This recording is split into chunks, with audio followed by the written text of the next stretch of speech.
여러분이 보신 예수님의 탄생교회, The Church of the Nativity라고 하는데 탄생교회 339년에 당시 로마 제국의 황제 컨스탄틴의 어머니 헬레나가 그곳에 방문해서 예수님을 기념하는, 예수님의 탄생을 기념하는 교회당으로 지은 것이고요.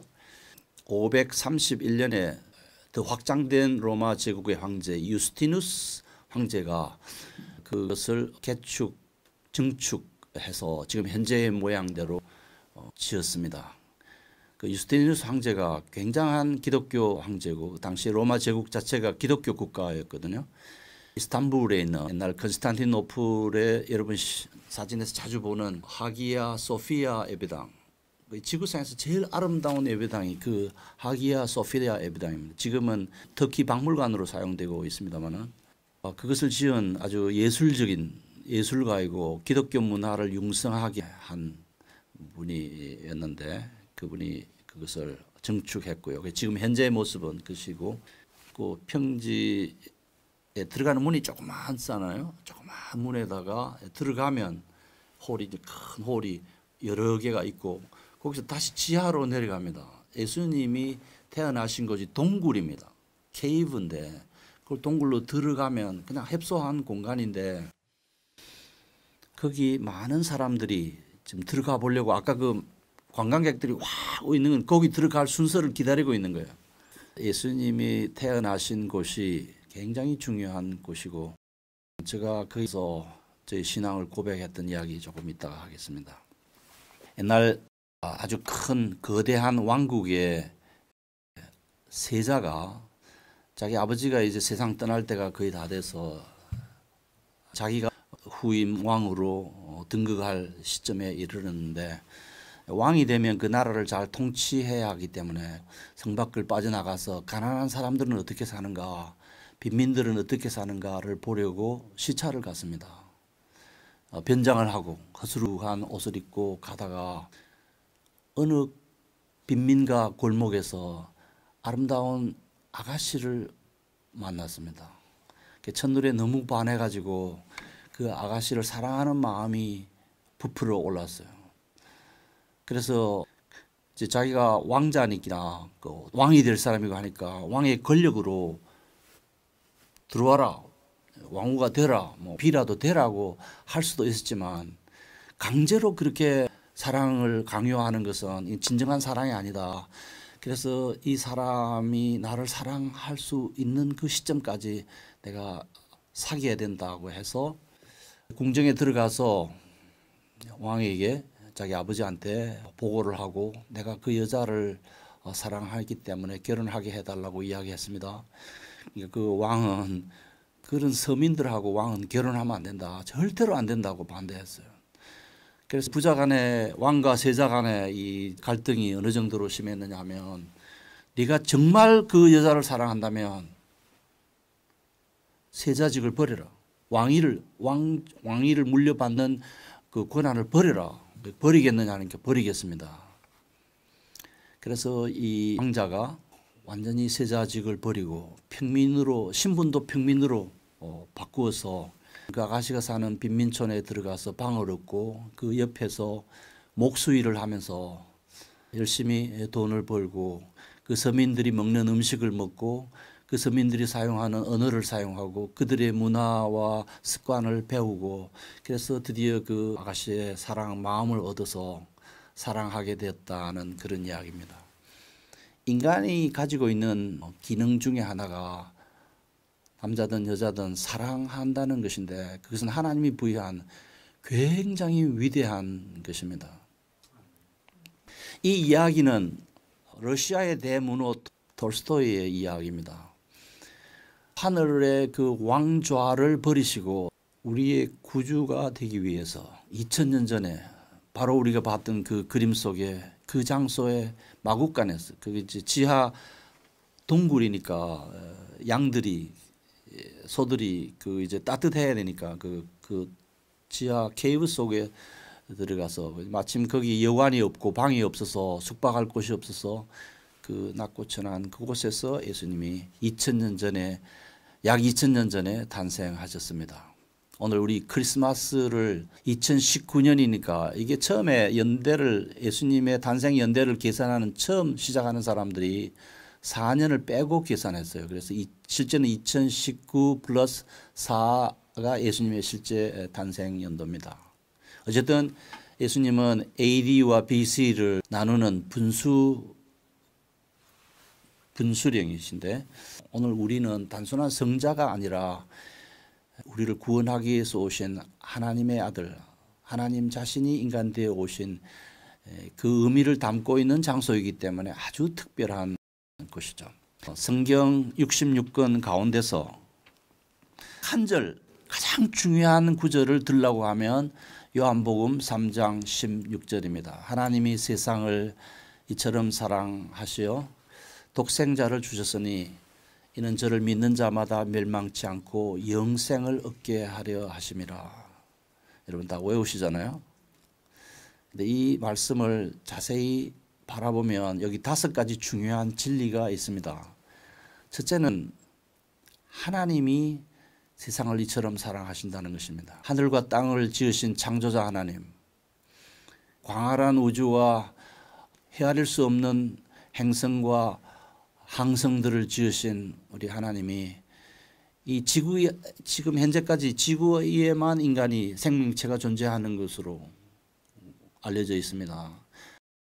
이 지구 안에 있는 우리 인간들을 위해서 하나님께 영광 돌리도록 하늘이 하나님의 영광을 선고하고 땅이 그가 손으로 하신 하나님이 손으로 하신 일들을 선포한다고 하는 시편 19편 1절 말씀처럼 이 광대한 우주를 하나님께서 창조하시고 그 땅에 우리 인간을 사람을 창조하셨습니다. 사람을 남자와 여자로 지으셔서 가정을 이루게 하시고 그 가정 수가 불어나서 사회가 되고 국가가 되고 교회가 되고 그래서 이 땅에 있는 인생이 마땅히 하나님을 섬겨야 하지만 인간이 스스로 범죄해서 하나님과 원수가 된 그런 세상, 그 세상을 위해서 하나님이 그 아들 구원자를 이 땅에 보내주셨다는 것입니다. 지구상의 인구 60억 중에 약 20억이 로마 가톨릭 교회, 동방교회, 개신교회, 단성론을 지지하는 교회들 합해서 약 20억이 기독교 신자인 걸로 아는데요. 요한복음 3장 16절은 하나님이 세상을 이처럼 사랑하셨다고 하는데 그 세상은 코스모스라는 단어인데요. 우리 화장품을 사용할 때 그걸 코스메틱이라고 하는 것은 예쁘게 단장한다는 그런 의미로 코스메틱이라고 하는데 원래 그 코스모스가 요한복음 3장 16절에 나오는 단어입니다. 하나님이 지으신 이 자연세계와 만물들이 너무 아름다워서 밤하늘의 영롱한 별들을 바라보고 하나님이 우리에게 이렇게 아름다운 세상을 주셨다 하고 노래하면서 코스모스, 우주, 아름다운 세상이라고 일컬었는데 그러다가 이 단어가 서서히 이 세상에 살고 있는 인간들을 의미하고 나중에는 하나님을 섬기지 아니하고 범죄해서 하나님과 원수지간에 있는 마귀의 종노릇하는 인간들을 일컫는 용어로 세상이 사용되었어요. 코스모스라는 단어가. 그래서 하나님이 세상을 이처럼 사랑하셨다 할 때 그 세상은 이 땅에 죄 많은 인생들, 그 죄 때문에 하나님의 자녀가 될 수 없고 영원한 생명을 가질 수 없는 그 인간들을 위해서 하나님이 독생자를 보내셨다는 이야기입니다. 하나님이 세상을 이처럼 사랑하셨다고 하는데 그 이처럼이라는 말은 무엇과 같이 무슨 영어의 like 그런 뜻이 아니고 so much 너무도 사랑하셔서 어느 정도로 사랑하셨는가 하니까 하나님 자신이 인간으로 이 세상에 태어나셔서 인류 구원의 위대한 일을 시작하신 그 정도로 인간을 하나님께서 사랑하신다는 것입니다. 하나님이 세상을 이처럼 사랑하사 독생자를 주셨으니 이 예수님은 하나님의 독생자입니다. 오늘 우리가 읽은 하이델베르크 신앙 고백서에 왜 이 예수님을 독생자라고 하느냐라고 하는 질문이 나오죠. 그리스도만이 하나님의 영원하신 본래의 아들이시기 때문입니다.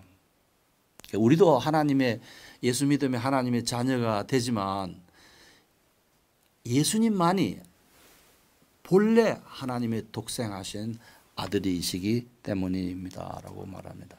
성부, 성자, 성령으로 존재하시는 삼위일체 하나님이 제2위이신 성자께서 2000년 전에 유대 땅 베들레헴에 탄생하셨습니다.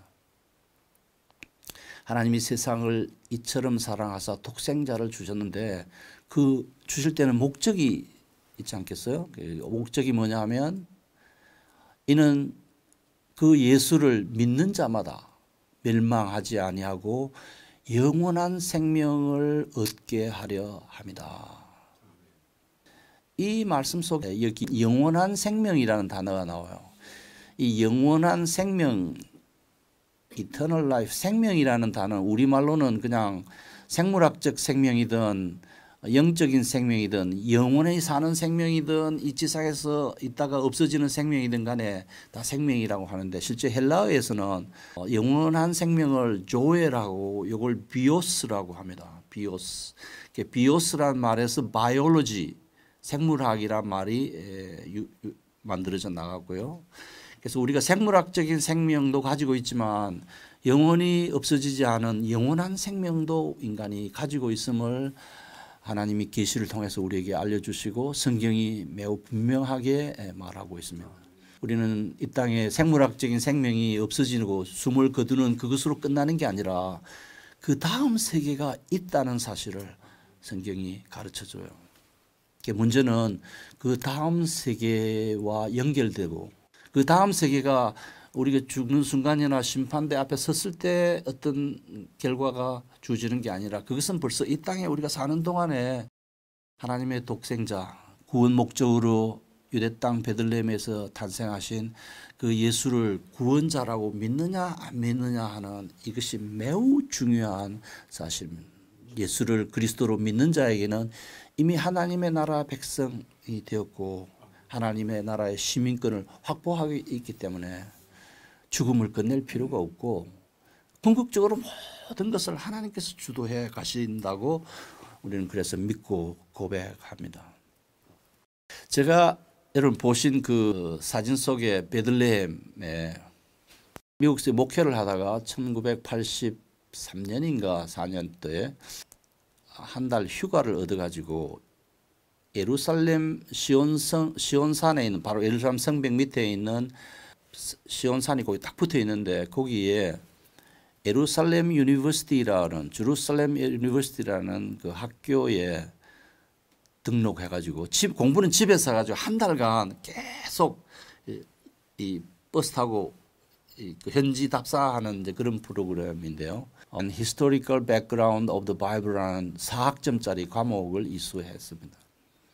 그래서 한 주말 베들레헴을 구경했는데 들어가는 입구가 없는 거예요. 그래서 빙빙 돌았는데 아무리 찾아도 입구가 없어. 그래서 나중에 사람들한테 물어보니까 아까 이런 그림에 보신 조그마한 허리를 구부려 들어가는 본래 문이 상당히 컸는데 이 낙타들이 자꾸 들어오고 짐승들이 들어오니까 못 들어오게 하기 위해서 구멍을 작게 만들어서 허리를 구부리지 않고는 보통 사람이 들어갈 수 없도록 만들어져서 이름하여 겸손의 문이다. 하나님 말씀 순종하고 성경 말씀을 따라 살고 잘 배우고 하는 그 겸손을 가진 사람만이 들어갈 수 있는 곳이라고 해서 겸손의 문이라고 합니다. 1층에 거대한 그걸 캐세드르라고 읽었습니다. 이게 지금 339년에 지은 예배당인데도 그 형태가 하늘에서 내려보니까 십자가잖아요. 예수 십자가에 못 박혀 우리의 구원자로 죽어주신 예수 그리스도를 상징하는 건축물인데 굉장히 큽니다. 거기서 다시 지하로 이렇게 내려가면 아주 비좁은 곳인데 거기 예수님이 실제로 탄생하고 동방 박사들이 찾아와서 아기 예수께 절하고 황금, 유향, 모략을 예물로 바쳤던 그곳이 여러분 마지막 본 그 별들이 비치는 그 장소인데요. 제가 거기 갔다가 그때 동행했을 때는 사람들이 있고 하니까 그냥 구경만 했는데 그 다음 주말에 제가 봉고차 같은 걸 버스가 있어요. 그걸 타고 갔는데 불과 거리가 5km밖에 안 됩니다. 아주 가까운 거리입니다. 혼자 가서 그 예수님이 탄생지에 이렇게 가만히 서 있었는데 첫날 갔을 때는 로마 가톨릭 교회 사제가 와서 연기 나는 거 이게 던지고 하는 뭐 그런 거 하고 또 좀 있으니까 동방정교회 사제가 흰 옷 입고 와가지고 또 뭐 하고 시끄러워요. 근데 제가 그 다음 갔을 때는 아무도 없었어요. 마침 1시간 정도 아무도 사람이 오질 않았어요. 제가 그 앞에 멍하게 앉아 있으면서 거기 예수님이 말구유에서 다시 태어나지는 않았습니다. 말구유가 뭐니까 하니까 말이 먹는 음식을 먹는 그 구유인데 예수님을 낳아가지고 마리아가 구유에다 그 아기를 누였다는데 실제 구유는 기독교 로마 시대에 그 로마로 가져가 버리고 만든 모형을 갖다가 이제 놨는데 실제 장소는 거기죠. 제가 거기서 진지하게 내가 예수를 왜 믿는가? 정말 내가 예수를 믿는가?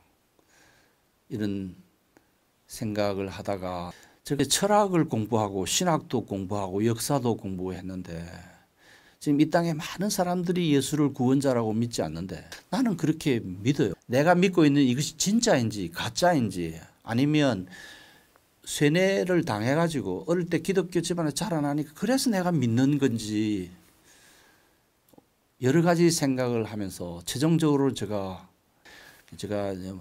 거기서 기도하기를 예수님 진짜로 2000년 전에 태어나신 이곳에서 태어나신 예수님 당신이 나의 죄를 용서하고 인류를 구원할 바로 그 그리스도이십니까? 그리스도란 말은 구원자라는 뜻이죠. 그때 제 마음속에 들려오는 마치 음성처럼 들려오는 메시지가 있었어요. Who do you say that I am? 너는 나를 누구라 하느냐? 그래서 저의 답이 예, 주는 그리스도시요 살아계신 하나님의 아들입니다. 베드로가 고백했던 그 고백. 제가 그걸 고백하고 그 자리에서 1시간쯤 펑펑 울었습니다. 제가 잘 울지 않는 사람입니다. 제가 어머니 돌아가셔도 안 울고 아버지 돌아가셔도 뭐 연로하셔서 돌아가셔서 안 울었는데 저는 그 자리에서 1시간 정도 울었어요. 정말 예수님이 나의 모든 삶을 바칠 수 있는 가치를 가진 정말 그리스도인가? 내가 믿고 있는 이 진리가 진짜인가에 대한 독백, 고민, 질문과 대답을 해가면서 그렇습니다. 예수님 당신이 나의 구원자시고 이 인류를 죄에서 해방할 유일한 그리스도십니다. 라고 고백했던 적이 있습니다. 그래서 제가 그 그림을 볼 때 굉장히 감명 깊습니다. 간지가 지금 30년이 넘었을 텐데요. 아직도 감격스러운 곳이고요.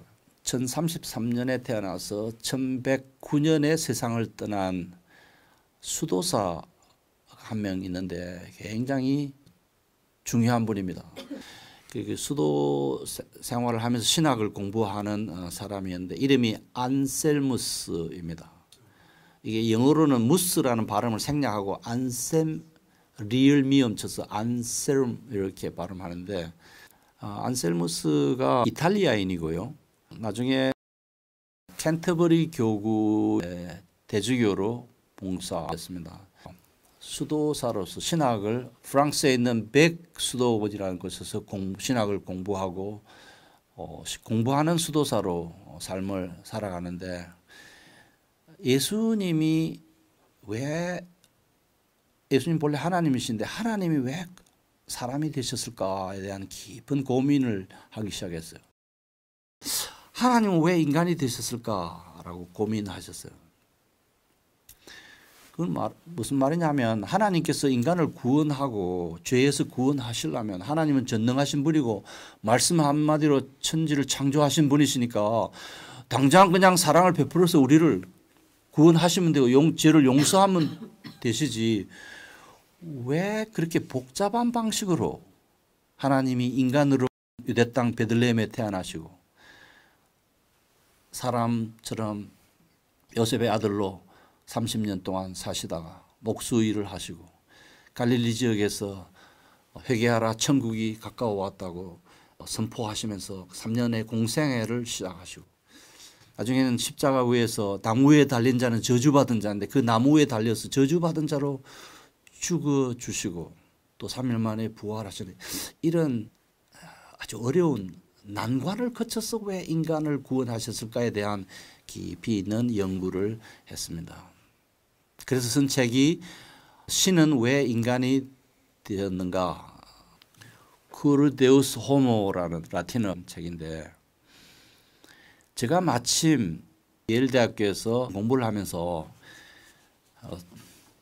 중세 교회사를 가르쳐주는 우리 교수님이 조지 린드백이라는 교수님인데 이분이 바로 이 안셀무스 전공자예요. 제가 이분 밑에서 이 안셀무스를 공부를 했어요. 그래서 논문을 안셀무스에 대해 적어놨는데 많은 사람들이 이 주제를 연구하기 때문에 쉽게 새로운 이야기를 할 수 없거든요. 논문이라는 건 본래 독창적이고 새로운 이야기를 해야 인정을 받지 않습니까? 그래서 제가 그것을 자세히 풀어서 글을 썼고요. 그 글이 다 가지고 계시죠? 종교개혁 전야 317쪽부터 326쪽까지 317에서 326쪽까지 안셀무스의 구속론에 대해서 논의하고 있습니다. 이 책을 보시면 정확한 것을 이해할 수 있고요. 저는 이걸 안셀무스가 너무 서양 사람들이 가지고 있는 그 정의 체계, 공의 체계에 너무 집착해서 하나님의 사랑과 공의 중에 그 공의에 너무 기울어져 있는 게 아니냐 하는 이제 의무를 제기하는 것으로 이제 논지를 삼았습니다. 안셀무스의 내용은 이런 거예요. 왜 하나님은 사람이 되었는가? 초대교회 교부들은 대개 이 땅에 사는 모든 인간들이 사탄의 노예로 사탄의 소나기에 들어있다고 생각했습니다. 그래서 예수를 믿는다는 것은 그 사탄의 소나기에서 하나님의 아들로 이렇게 국적을 바꾸는 것으로 이해를 했어요. 그래서 예수 안 믿는 사람이 사탄의 자녀를 하나님의 자녀로 만들려고 하면 보상을 해야 된다. 어떤 대가를 지불해야 된다. 이렇게 생각하고 예수님이 바로 그 대가로 사탄에게 지불되는 보상 이걸 속죄물이라고 그러는데 속죄물로 바쳐졌다고 교부들 가운데 이레네우스를 비롯해서 상당수가 그렇게 믿었습니다. 그런데 안셀무스는 그게 아니다. 그게 아니라 제가 지금 설명하려는 다음과 같은 이유를 설명했어요. 하나님은 본래 사랑의 하나님이신 동시에 공의의 하나님이십니다. 하나님이 무조건 사랑하시려고 하니까 공의 또는 정의 체계가 하나님은 정의로운데 그 하나님의 정의 원칙에 따르면 죄를 지은 인간은 반드시 그 죄에 대한 대가를 지불해야 된다는 것이 정의 체계예요. 그런데 무조건 사랑하려고 하니까 이 정의 체계에 위반되고 그렇다고 정의 체계에 따라서 한 번 죽는 것은 사람에게 정하신 것이요. 그 이후에는 심판이 있다고 하는 이 원리를 따라서 무조건 지옥 가도록 만드는 이런 하나님의 정의는 하나님의 사랑의 원칙에 위배된다.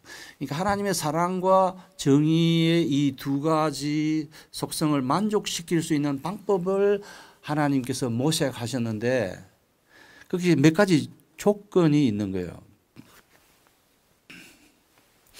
보통 사람은 그 죄의 대가를 지불하는 속량 제물이 될 수가 없다. 하나님이어야 되고 완벽한 하나님이라고 해서 되는 게 아니라 인류의 구성원 중에 한 사람이어야 된다. 두 가지 조건이 충족되어야 된다고 생각했어요. 그래서 하나님은 자기 자신을 속죄양으로 희생 제물로 예수님이 바쳐졌는데 교부들이 생각할 때 그 희생 제물을 사탄에게 바쳤다고 생각하는데 이 안셀무스는 사탄이 아니라 하나님 자신이 자신을 속량 제물로 바치시고 하나님은 그것을 통해서 자신의 그 공의, 정의를 만족시키시고 인간에게 사랑을 베푸셨다. 그래서 거기서 예수님의 십자가 위에서 죽음 사건이 하나님의 사랑과 그 공의 두 가지가 다 만족되는 방식으로 하나님은 구원의 길을 우리에게 열어주셨어. 그래서 2000년 전에 예수님께서 유대 땅 베들레헴 낙고 천암 구육간에서 태어나셨고, 그래서 그 성육신, 하나님이 인간의 육을 이루었다, 입었다. 그래서 성육신 사건이고요. 예수님의 인류 구원의 역사는 십자가 위에서 죽음 사건만이 구원의 역사가 아닙니다. 동정녀에게서 탄생하신 그 베들레헴에서 출생하신 사건부터 시작해서 부활 사건에 걸쳐서 이 전 구원의 스토리가 다 저의 죄를 용서하기 위한 하나님의 플랜이시고, 여러분의 죄를 사하기 위한 하나님의 방법들이셨고, 전 인류의 죄를 바로 그 채널을 통해서만 용서하고 계십니다. 저는 그래서 예수님을 그리스도라고 믿고 그 예수님 외에는 다른 구원자가 이 땅에 없다고 믿습니다. 성경이 그것을 아주 분명하게 말하고 있습니다. 디모데전서 2장 5절이 하나님이 한 분이신 것처럼 하나님과 사람 사이의 중보자도 한 분이시니 곧 그리스도이신 예수라라고 분명히 이야기하고 있습니다.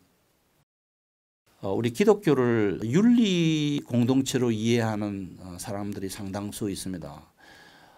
물론 윤리 없는 기독교는 참된 기독교가 아닙니다. 그러나 윤리 이전에 우리에게 있어야 될 게 하나 있는데 그것은 예수를 그리스도로 믿어야 된다는 것이에요. 하나님 그 믿음 보시고 우리를 하나님의 자녀로 삼아주시죠. 제가 율법을 지키고 윤리적으로 정당해서 구원을 얻고 영원한 생명을 얻으려면 저는 자격이 없습니다. 야고보서 2장 10절 말씀에 누구든지 온 율법을 다 지키다가, 율법이 어디 한두 가지겠어, 수많은 몇천 개가 있는 그 율법을 다 지키다가 한 가지를 어기면 전체를 범하는 것이라고 이야기하고 있습니다. 저 안에 예수 믿고 목사가 되고 신학 교수가 되었어도 아직도 저는 완벽하지 않습니다. 거룩하신 하나님 보실 때 저는 참 초라한 인생이고, 유대 땅 베들레헴에 태어나신 예수님 없이는 저는 소망이 없고요, 영원한 생명을 얻을 수가 없습니다. 그래서 저는 예수를 그리스도로 믿고 그 그리스도를 믿는 자에게 의롭다고 칭해 주시고, 단지 그 믿음을 보시고 의롭다고 칭해 주시는 그 진리의 복음 때문에 매일 기뻐하고 감사하고, 허물 있고 부족해도 또 회개하고 또 반성하고 더 거룩해지려고 노력하고, 거룩하게 사지 않을 때 내 가슴이 쓰라리고 주님을 닮아가려고 하는 삶을 살고 있습니다. 예수님이 유대 땅 베들레헴에 태어나셨는데 그것은 메카나 룸비니 동산과 같은 성인의 탄생지로만 우리가 간주하면 핵심을 잃어버리는 것이 됩니다.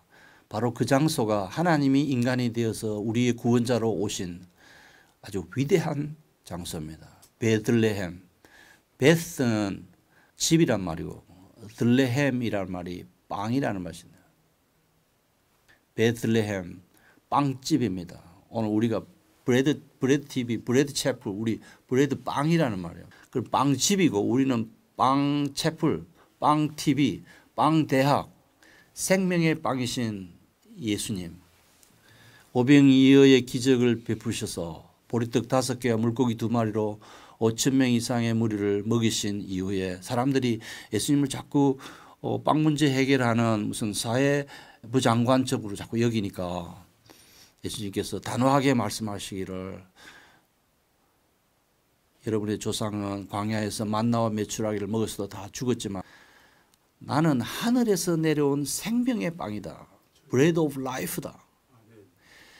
나는 생명의 빵이고 하늘에서 내려온 빵인데 이 빵을 먹는 자라야 영원히 살 수 있다. 하나님의 자녀가 될 수 있고 죄를 용서받고 영원한 세계를 들어갈 수 있는 권한을 가지게 된다.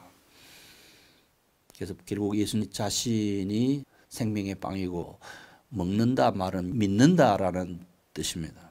성찬식 할 때 빵은 우리를 위해서 죽어주신 예수님의 살을 의미하고 포도주는 예수님의 피를 의미합니다. 그것을 행할 때 성령께서 우리와 함께 하시고 또 예수님이 살찢고 피 흘리셔서 우리의 구원자가 되셔서 우리로 하여금 영원한 생명을 얻게 하신 그 놀라운 사역을 상징하는 예식이거든요. 가능하면 매주일 성찬식 하면 좋을 것 같은데 최소한 한 달에 한 번은 하고 싶습니다. 2000년 전에 예수님이 유대 땅 베들레헴에서 태어나셨어요. 오늘 이 예수를 믿는 여러분들을 환영하고 또 이 예수를 마음속에 오늘 이 방송을 보고 예수님을 그리스도라고 믿는 자는 그 믿음 때문에 하나님께서 그것을 의로 여겨서 하나님 나라의 시민권을 부여하고 하나님 나라 호적에 입적시키시고 오늘 이 땅에 살아도 영원한 생명을 가지도록 특권을 주신다는 것을 기억하시고 예수를 믿는 이 즐거운 크리스마스가 되기를 바랍니다.